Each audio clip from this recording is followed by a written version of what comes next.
I would say that in my role as an inpatient genetic counselor, I interact with the palliative care or the supportive care team, as we call it at my hospital, very routinely.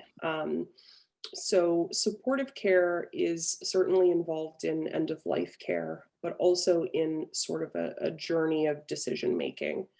Um, One thing that I think that genetic counseling and supportive care have in common is meeting the family where they are and walking along the path side by side with them at that point in time.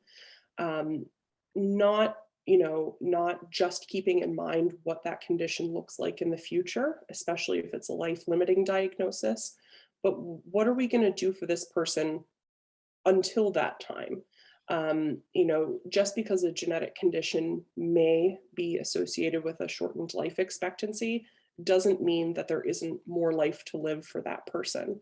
And so we as a team want to make sure that we're taking the best care of that person at the current time. So my role in that relationship is to talk about the genetic condition. What does that look like?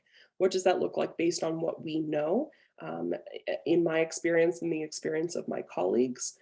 And how does that fit into the framework of this particular family? And how can we help them make decisions? And then supportive care comes in and actually walks them through those options for treatment, for pain management, for end of life care, keeping in mind what's important to that particular family. They're an incredible resource for any aspect of patient care. And I'm super lucky to have a wonderful team that I get to work with.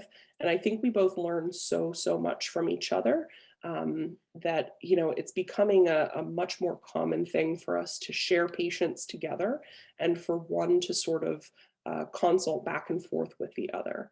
So a lot of times we're asked to see patients at the same time, or we'll disclose results at the same time, or there's sort of a handoff. Like I've shared results with a family, and now that I felt like I've sort of tucked them in from a genetics perspective, the handoff is now to supportive care to continue walking them down that path.